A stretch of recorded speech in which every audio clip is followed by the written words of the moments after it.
नमस्कार दर्शकों, जेके प्राइम में आपका स्वागत है। मैं हूं विनोद कुमार।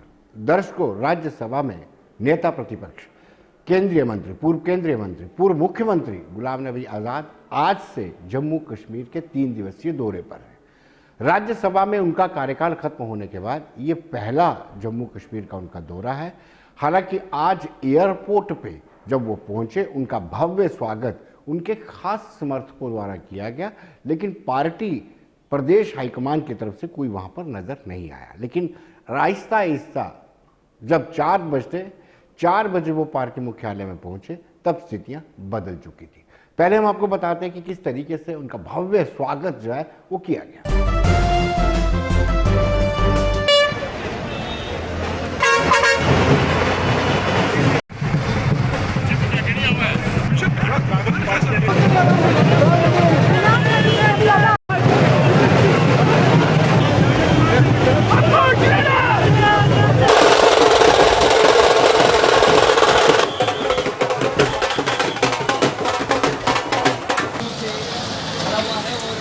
सर जम्मू के बाहर भी डॉक्टर देख रहे हैं और गुलाम नबी आज़ाद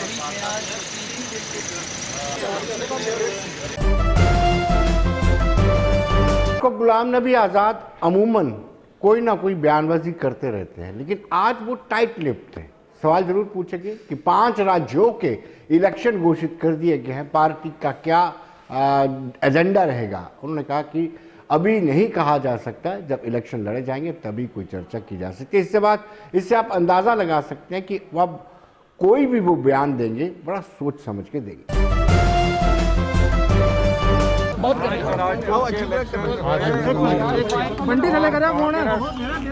कांग्रेस के मुकाबला सभी मिलकर कैंपेन करेगी और हमारा प्रयास होगा कि कांग्रेस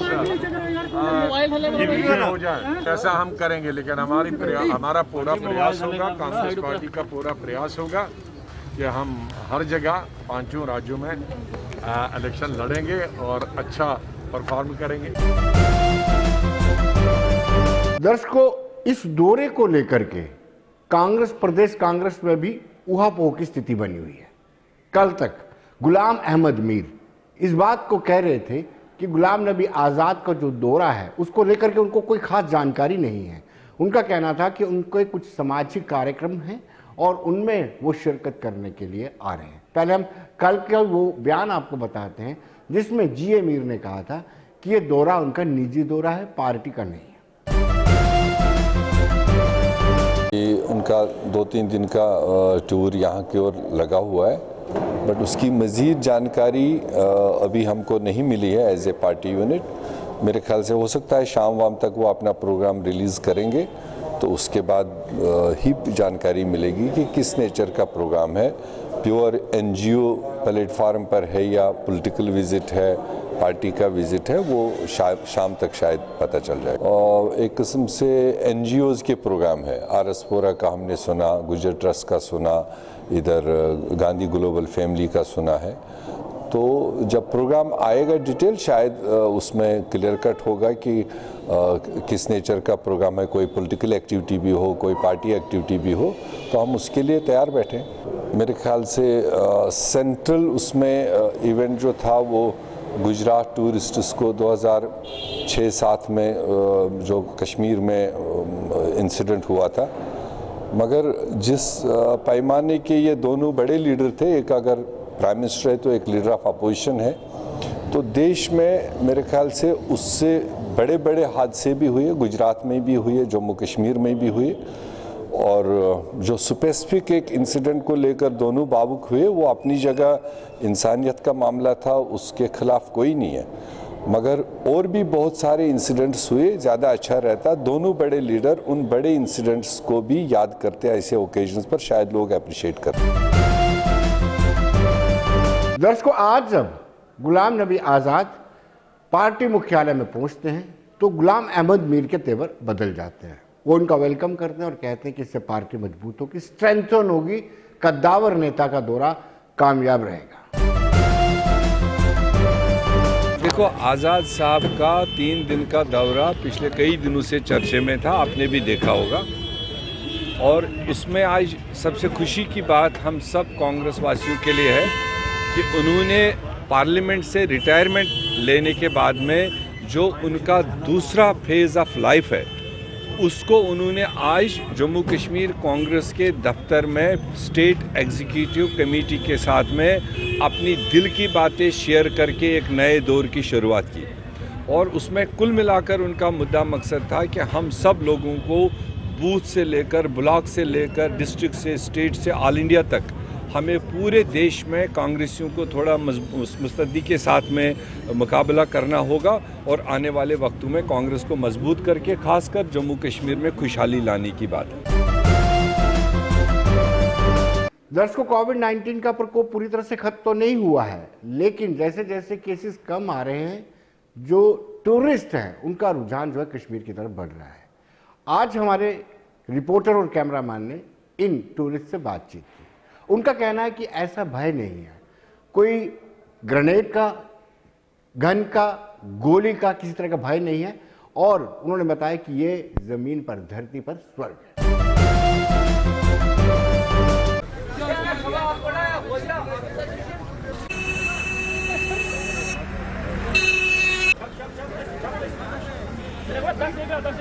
मैं रश्मि भोपाल से हूँ और हम लोग यहाँ पर कम से कम 120 लोगों का ग्रुप लेके आए हुए हैं और बहुत ही सुंदर, बहुत ही अच्छी जगह है। स्पेशली यहाँ के लोग बहुत अच्छे हैं, बहुत सपोर्ट करते हैं, बहुत केयर करते हैं। स्पेशली हमारे जो भाई है मीर भाई, इनने हमारी बहुत हेल्प करी और बहुत ध्यान रखा हमारा। नहीं, हम यहाँ पर ये मेरा चौथा ट्रिप है यहाँ का और हम खुद भी यहाँ के लिए ग्रुप ऑर्गेनाइज करते हैं। बट नो डाउट बहुत अच्छी जगह है, बहुत शांत है। जिस तरह से मीडिया बताती है वैसा यहाँ ऐसा कुछ भी नहीं है।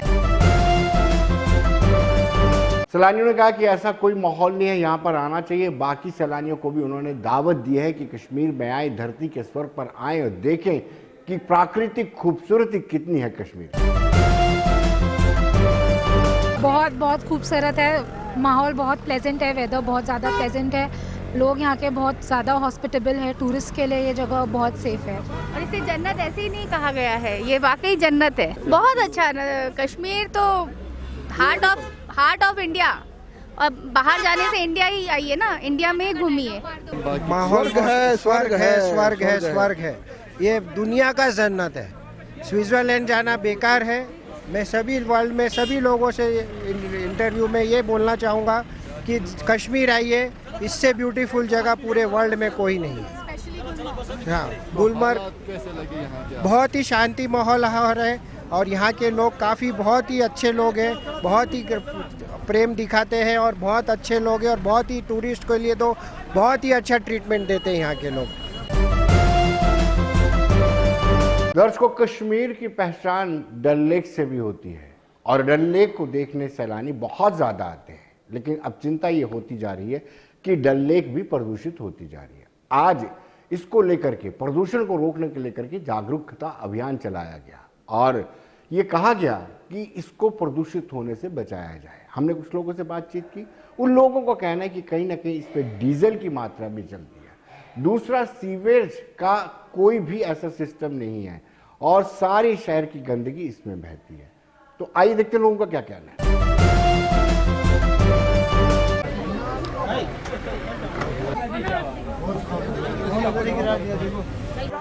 नाम बताएं और आप कहाँ से? इसका मेन कारण है जितने भी ड्रेनें हमारी साइड से, रोड साइड से बनाए गए हैं UEED की डिपार्टमेंट की ओर से, और उनका बहाव तो इसी में है।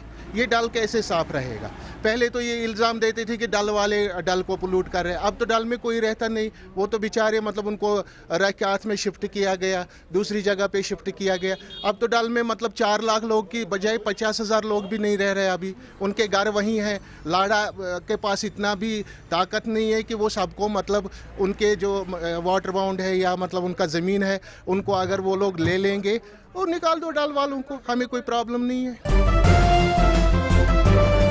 दर्शकों, स्थानीय लोगों का कहना है कि ये खूबसूरती, डल की खूबसूरती कश्मीर के साथ जुड़ी हुई है। लोग इसी को देखने, ज़्यादातर लोग इसी को देखने आते हैं और अगर इसमें प्रदूषण बढ़ता रहा तो लोगों का रुझान कम हो जाएगा। लेकिन आपको दर्शकों बताते चलें कि करोड़ों रुपए इसकी सुंदरता के लिए या इसको साफ करने के लिए खर्च किए गए, लेकिन वो नजर नहीं आ रहे। यहाँ पे आप देख सकते हैं जो हमारा महकमा है, जो भी है, अभी सॉलिड वेस्ट मैनेजमेंट के लिए पैसे नहीं उनके लिए, तो डल को क्या बचाएंगे वो लोग। आप देखिए एक्सपेरिमेंट करते हैं सीवरेज ट्रीटमेंट प्लान के लिए, मैंने सालों से देख रहा हूँ कि खाली एक्सपेरिमेंट हो रही है। डल में इतनी गंदगी है, उसमें हम लोग भी जिम्मेदार हैं, सारे जो शिकारे वाले हैं या जो भी हैं हमारे जो यहाँ के रहने वाले हैं, वो भी किसी हद तक जिम्मेदार हैं। बट जो अभी टूरिस्ट आ रहे हैं, टूरिस्ट भी जो भी आप देखिए कितना कूड़ा पानी में फेंकते हैं। आज मेरा जो प्रोग्राम है, मैं खुद जा रहा हूँ आज अवेयरनेस करने के लिए लोगों को कि आप कूड़ा पानी में मत फेंकिए। देखिए यहाँ पे बहुत बड़ा मसला जो है कि हमारे शहरी श्रीनगर के अंदर अभी ड्रेनेज सिस्टम है ही नहीं, तो इसलिए आज हम अवेयरनेस करने जा रहे हैं। तो हमारे यहाँ पे बहुत सारा कूड़ा होता है, तो इसलिए बहुत मुश्किल होती है और ये बहुत गंदी बात है कि पानी में ये डालना। मैं बोलती हूँ कि पीएम मोदी ने मुझे ट्वीट किया था 2 बार, तो मुझे अच्छा लगा था, पर फिर भी मुझे एक चीज़ इतनी बुरी लगती है कि क्योंकि डल लेक में कूड़ा डालते हैं, अगर वो ही इस डल लेक को साफ करना ये करवा देंगे तो मुझे अच्छा लगेगा।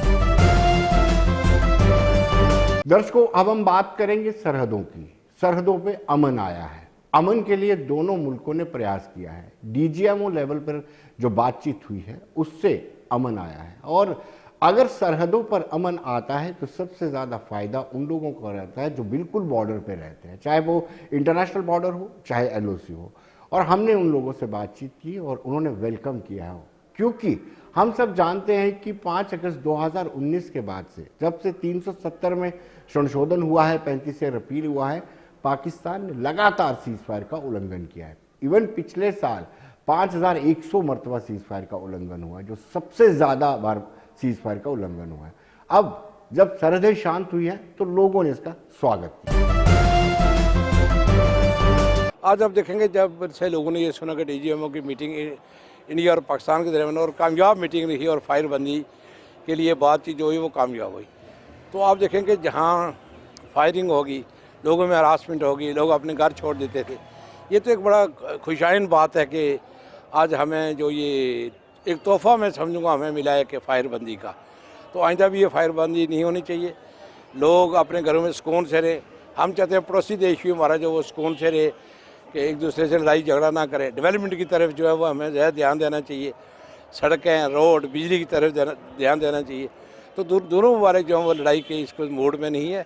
तो अच्छा ये कदम है कि ये जो डीजीएमओ की मीटिंग कामयाब हुई कि हम एक दूसरे पर फायरिंग नहीं करेंगे, लोग अपने अपने घरों में आप सुकून से आराम से रहने लगे हैं। हालांकि पाकिस्तान पर भरोसा नहीं किया जा सकता, लेकिन विकल्प भी नहीं है। पाकिस्तान ने उड़ी किया, पठानकोट किया, कारगिल किया, पुलवामा किया, लिहाजा ट्रस्ट नहीं किया जा सकता। लेकिन फिर भी अब हालात ऐसे बने हुए हैं कि दोनों स्तर से एक प्रयास किया गया है, दोनों लेवल से एक प्रयास किया गया है कि सरहदों पर अमन हो। क्योंकि पाकिस्तान सीजफायर का उल्लंघन करता था, वो घुसपैठ कराने के लिए करता था, तो जब यहाँ से रिटेलिएशन होती तो पाकिस्तान को बड़ा नुकसान उठाना पड़ता था। लेकिन उसके बावजूद भी भरोसा पाकिस्तान पर नहीं है। उसके बावजूद भी लोग कहते हैं कि कहीं ना कहीं ये एक प्रयास है और इसके सफल होने की पूरी उम्मीद है। दोनों ममालिक के जो सबरान हैं उन्होंने टेबल पर बैठकर जो बातचीत की है सीज़ फायर के वायलेशन के बारे में, ये खुशामद है। इसके ऊपर हम जो मुबारकबाद उनको देते हैं, क्योंकि गोलाबारी जो है कोई हल नहीं है और उम्मीद भी की जाती है दोनों मुल्कों ने चले देर दुरुस्त जो भी फैसला लिया अच्छा लिया है। इसके अंदर लोग जो अमन और चैन की जो है वो ज़िंदगी जो है वो जी सकेंगे। उम्मीद की जाती है जो इन्होंने बात की है दोनों सरबराह ने, हिंदुस्तान और पाकिस्तान ने, इसके अमल जो है अमलन जो है ये ऐसा काम होगा कि गोलाबारी नहीं होगी, क्योंकि गोलाबारी के अंदर पहले भी नुकसान हो चुका है, इससे तरक्की नहीं होती। दर्शकों, एग्रीकल्चर प्रोडक्शन पर भी इसका असर पड़ता था। जो इंटरनेशनल बॉर्डर पे जो किसान बिल्कुल सीमा पर रहते थे, सीज फायर वायलेशन के कारण वो खेती नहीं कर पाते थे। अब उनको भी ये उम्मीद है कि अगर सरहदें शांत होंगी, यानी किसी तरह की गोलीबारी नहीं होगी, तो वो अपने खेतों में भी काम कर सके। या होम मिनिस्टर इन्होंने बैठ के ये फैसला लिया होगा, ये आगे ये आया है, रात को हमने ये सुना है, तो ये खुशी की लहर पूरी जहाँ भी एक्सेप्ट लाइन ऑफ कंट्रोल है जम्मू कश्मीर में, या इधर है या उधर है, तो बड़ी खुशी की लहर दौड़ गई है और लोगों में एक इत्मीनान पैदा हुआ है कि ये जो फैसला 2003 में लिया गया था उस फैसले को आज सही अमली जामा पहनाया जा रहा है। 2003 से लेकर आज तक 2021 है, बड़े लोग, हमारे लोग, बेगुनाह लोग, मासूम लोग इधर के उधर के मारे गए हैं, हमारे जवान, हमारे फौजी मारे गए हैं, इधर भी मरते हैं उधर ही मरते हैं, तो ये बेगुनाह मासूम का खून था। ये आज अगर ये बड़ा फैसला अच्छा हुआ है, वो है, किसी ने कहा है कि खून जंग मशरक़ में को मगरब में हो, नस्ल आदम का खून है आकर, हैं जी, ये हमारा खून था, हमारे पड़ोसी थे, अगर ये फैसला लिया है हम शुक्रिया अदा करते हैं दोनों प्राइम मिनिस्टर्स का, दोनों डिफेंस मिनिस्टर का, हिंदुस्तान के पाकिस्तान के हूँ, उन्होंने एक बड़ा मुस्बत सोच लेके आगे आए और हम ये चाहेंगे पूरी पुंछ की अवाम, क्योंकि यहाँ पे इंसानी हुकूक की पासदारी नहीं हुआ करती थी, उल्लंघन हुआ करता था, वो ह्यूमन राइट्स वायलेशन हुआ करती थी। आज एक बड़ा अच्छा फैसला लिया है और हम हुकूमत से ये तवक्को रखेंगे कि हिंदुस्तान पाकिस्तान की इस पर कारबंद रहें। दर्शकों, हाईकोर्ट बार एसोसिएशन के चुनाव अभी होने हैं। कार्यकाल 1 साल का था, लगभग 2 साल हो चुके हैं। हम सब जानते हैं कोविड-19 के कारण ऐसा कुछ नहीं हो पाया था, लेकिन अब उम्मीद है कि दूसरे सप्ताह नोटिफिकेशन जारी होगी और मार्च के महीने चुनाव करवाए जा सकते हैं। आइए देखते क्या कहना है।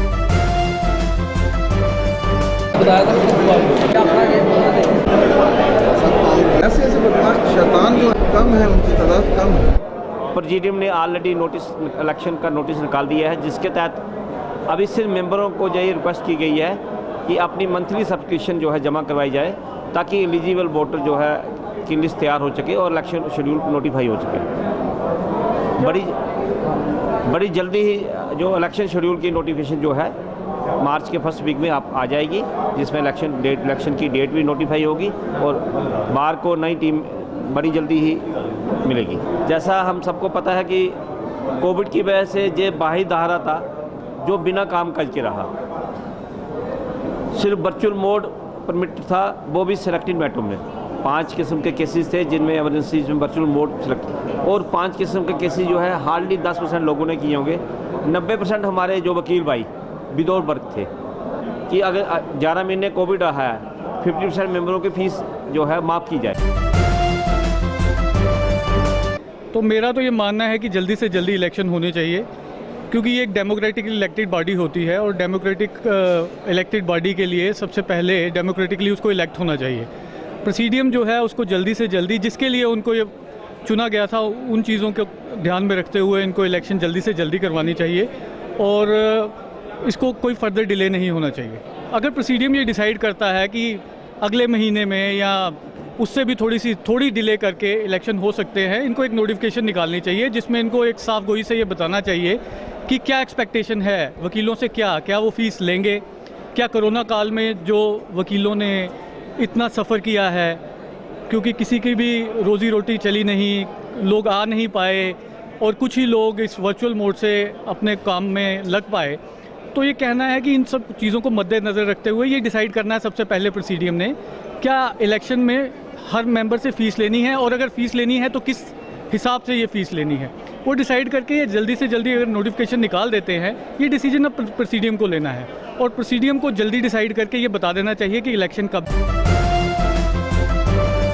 दर्शकों, कहा यह जा रहा है कि पहले मेंबरशिप फीस भरी जाएगी और उसके बाद उनको वोटिंग राइट दिया जाएगा, जिसको लेकर के वकील नाराज है। वकीलों का कहना है कि कहीं ना कहीं कोविड-19 के कारण धंधा पूरी तरह से चौपट था, कोई काम नहीं हो पाता। ऐसे में कोई ऐसा फैसला लिया जाना चाहिए कि 50% ही फीस जमा करवाई जाए, लेकिन चुनाव जल्द से जल्द होने चाहिए। 20 से मतलब 14 मार्च के बाद से जिस तरह से कोविड ने अपने आप को हर चीज़ में मतलब प्रेजेंट करवाया, चलते चलते कोर्ट्स के अंदर कोई काम नहीं हुआ। मगर अभी आज की तारीख में लगता है, क्योंकि सब कुछ खुल रहा है, तो बार की इलेक्शन ओवर ड्यू है। आज की डेट पे बार के अंदर कोई इलेक्टेड टीम नहीं है। अगर आप देखें तो बार के अंदर प्रेसिडियम वर्क कर रहा है और प्रेसिडियम का भी जो मेकअप है, जिस तरह से सीनियर लॉयर्स को उसमें इनकॉर्पोरेट किया गया है, एक्स बार प्रेसिडेंट्स उसके अंदर हैं, काफ़ी एक्सपीरियंस लॉट हमारे पास है जो अभी डील कर रहा है। मगर since it is not an elected body, तो इलेक्टेड बॉडी नहीं होने की वजह से उनकी भी जो कॉन्स्टिट्यूशन ऑफ बार के अंदर काफ़ी ज़्यादा हैंडीकैप्स रहते हैं, कुछ डिसीजन ना ले पाना। तो इलेक्शन तो होनी चाहिए, definitely it has to be there at the earliest, जितना जल्दी हो सकता है। तो 25 फरवरी तक आज तक अगर कोई नोटिफिकेशन नहीं आता है तो उसका मतलब ये है कि आगे भी फर्दर 2 हफ्ते 3 हफ्ते आप लेके चलिए, बिकॉज अभी ऐसा होता है कि हमारी हर मेंबर की ना एक बार की सब्सक्रिप्शन रहती है, वो ईयर्स ऑफ प्रैक्टिस के अकॉर्डिंगली डिसाइड हो जाता है कि किसको कितना पे करना है पर ईयर पर मंथ के हिसाब से। तो वो सब्सक्रिप्शन देने के लिए भी अभी कहीं से कोई रिप्रेजेंटेशन इस बात को लेके भी आ रही है कि भैया आप कम कर दीजिए, इसको कम इसलिए कर दीजिए क्योंकि इस कोविड पीरियड के अंदर काम कुछ नहीं हुआ, लॉयर्स के पास रिसोर्सेज अवेलेबल नहीं है, पे नहीं कर सकते। और बाहर की फंडिंग में से भी मेजोरिटी जो इन्होंने अमाउंट है वो डिस्बर्स भी अभी पिछले दिनों किया उन्होंने, 15 लाख के करीब शायद जो पता लगा कि इन्होंने किया है। तो जब तक इन इश्यूज़ को ऊपर सेटलमेंट नहीं होता, सबसे पहले ये सेटलमेंट ज़रूरी है कि आपने फीस वेव ऑफ करनी है, रिड्यूस करनी तो किस चैनल में करनी है। इलेक्शन का मुझे लगता है नहीं फिलहाल ये लोग डिसाइड कर पाएंगे, मगर election it has to be, अगर जितना जल्दी करवाना है इसके ऊपर डिसीजन सबसे पहले लेना होगा इन लोग। आपको जो लिस्ट है वोटर्स की वो भी क्वांटिफाई करनी होती है, कितने लोग वोटिंग का राइट के लिए एलिजिबल है। तो वोटिंग राइट में एलिजिबल तभी होगा जब सब्सक्रिप्शन पे होगी। तो वो जो सारी वजूहत है उसके चलते नॉर्मल इलेक्शन के लिए 1 महीने का पीरियड आपको लेके चलना पड़ेगा, और जब भी नोटिफिकेशन निकलेगा उसके 1 महीने के बाद।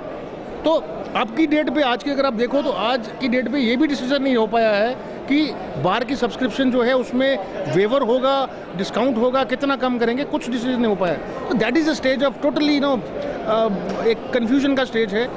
जैसा कि आप सब जानते हैं कि हमारी हाई कोर्ट बार एसोसिएशन के मार्च 2nd वीक ऑफ मार्च में इलेक्शंस अनाउंस हुए हैं, लेकिन अब लग रहा है कि थोड़े डिले हो रहे हैं। तो हमारी तो प्रेसिडियम से यही रिक्वेस्ट है कि जल्दी से जल्दी जो है इलेक्शंस कराए जाएं, क्योंकि जिससे कि जो बार को है एक रिप्रेजेंटेशन मिल सके उसके मेंबर्स को, और जिससे कि जो बार के जो मुद्दे हैं वो सामने आ सकें और हम उसको प्रॉपर तरीके से जो है प्रोजेक्ट कर सकें प्रॉपर प्लेटफॉर्म्स पे। लेकिन अब तो कोरोना की जितनी भी रिस्ट्रिक्शंस थी वो भी लिफ्ट हो गई हैं, तो हमारी तो प्रेसिडियम से यही रिक्वेस्ट है कि जल्दी से जल्दी जो है अब इलेक्शंस कराई जाएं। मैं खुद भी जॉइंट सेक्रेटरी के लिए जो है कंटेस्ट कर रहा हूं, ऐसे ही और भी सारे जितने भी कैंडिडेट्स हैं उन्होंने अपने अपने कैंडिडेचर्स अनाउंस कर दिए हैं। तो जो है अब प्रेसिडियम को जो है जल्दी से जल्दी इलेक्शंस अनाउंस करने चाहिए ताकि बार को प्रॉपर रिप्रेजेंटेशन मिल सके। तो मुझे तो लग रहा है कि शायद मार्च में ये पॉसिबल नहीं होगा कि ये इलेक्शन करा पाएंगे, लेकिन फिर भी हम प्रेसिडियम से यही रिक्वेस्ट करते हैं कि कोशिश करनी चाहिए कि जल्दी से जल्दी जो है मार्च नहीं तो 1st week of April at least जो है इलेक्शन हो जानी चाहिए। क्योंकि जो ये बॉडी थी जो सडनली डिज़ोल्व हो गई और अनएक्सपेक्टेड तरीके से जो है डिज़ोल्व हुई है, तो हम अब ये इससे यही नुकसान हुआ है कि हमारी जो रिप्रेजेंटेशन थी थोड़ी कमज़ोर पड़ी है उससे। तो हमारी कोशिश है कि अब इलेक्शंस होंगे, नई टीम आएगी, अच्छी रिप्रेजेंटेशन दे पाएगी बात। तो दर्शकों आपको बताते चले कि वकील चाहते हैं कि उनकी जो डिमांड्स हैं उनको पूरा किया जाए। उनकी डिमांड्स को पूरा करने के लिए लाजमी है कि हाईकोर्ट बार एसोसिएशन के चुनाव हो, जो पिछले लंबे समय से लंबित पड़े हुए हैं। 1 साल का कार्यकाल है लेकिन 2 साल से ज्यादा समय हो चुका है, लेकिन अभी तक चुनाव नहीं हो पाए। अब वो दिल से चाहते हैं कि चुनाव हो, जल्द से एक नई टीम आए और उनकी जो डिमांड्स हैं उनको रखा जाए। जो इस बार एक तो पूरे भारत में ही, भारत क्या पूरे विश्व में कोविड का कहर रहा। दूसरा, जहाँ तक बात करें हम अपनी एसोसिएशन की, तो एसोसिएशन की बदकिस्मती ये है कि पिछली बार इलेक्शन में जो बॉडी इलेक्ट होकर आई उसने एसोसिएशन के जो राइट्स थे, जो एसोसिएशन की स्ट्रगल थी, कहीं ना कहीं उस पर वो खरे नहीं उतरे, जिसका रीज़न ये रहा कि वो मौके से अपनी जान छुड़वा कर उन्होंने कुर्सी छोड़ दी और खाली कर दिया और बागडोर सारी प्रेसिडियम के हाथ में आ गई। और प्रेसिडियम ने भी इलेक्शन नोटिस वगैरह निकाले, बट काफ़ी टाइम से हमारी इलेक्शन जो है वो ड्यू है। टीम इलेक्ट हुई थी 1 ईयर के लिए, जबकि 2 साल का टेन्योर निकल चुका है। इलेक्शन जो है वो लास्ट ईयर हो जाने चाहिए थे, but due to Covid election नहीं हो पाई। बट अभी भी प्रेसिडियम जो है वो डिले टैक्टिक्स कर रहे हैं for the reasons they know better. We are also expecting that they should at least clear their stand, what they want, what is going on in their minds, because young lot जो है, young lot के साथ जो काफ़ी सारे seniors भी हैं जिन्होंने काफ़ी प्रॉब्लम्स फेस की हैं, उनको भी चीज़ें जो सिनेरियो बार का चल रहा है वो क्लियर नहीं हो पाया। जहाँ तक इलेक्शन का एक नोटिफिकेशन उन्होंने निकाला, फ़ी का उन्होंने नोटिफिकेशन निकाला कि ये लास्ट डेट है, इस तक आप फ़ी जो है वो सबमिट कीजिए। अभी तक उसके बाद कोविड में वकीलों ने काम नहीं किया, कुछ नहीं, कोई सर्कल नहीं चला, तो एक रिप्रेजेंटेशन प्रेसिडियम के पास वो भी काफ़ी देर से पेंडिंग है कि for waiver of the membership fee. तो प्रेसिडियम अगर सही तरीके से एक्ट करे, अपनी कॉन्शियस के साथ अगर वो काम करें, तो इलेक्शन में मैं नहीं समझता कि 1 महीने से ज़्यादा डिले हो पाएंगे, क्योंकि फ़ी वेवर की ऑलरेडी हमारी मांग जो है वो प्रेसिडियम से चल रही है और रिप्रेजेंटेशन उनके पास पड़ी है। वो 1 दिन में प्रेसिडियम ने डिसाइड कर देनी है। फ़ी वेव ऑफ हो गई, जिनकी वेव ऑफ करेंगे, जिनकी प्रैक्टिस 10 साल तक है, उसके बाद कुछ परसेंटेज करेंगे, तो हार्डली इट विल टेक 10 और 15 डेज़। तो दर्शकों, बने रहिए देश दुनिया की खबरों के लिए और मुझे दीजिए इजाजत। नमस्कार।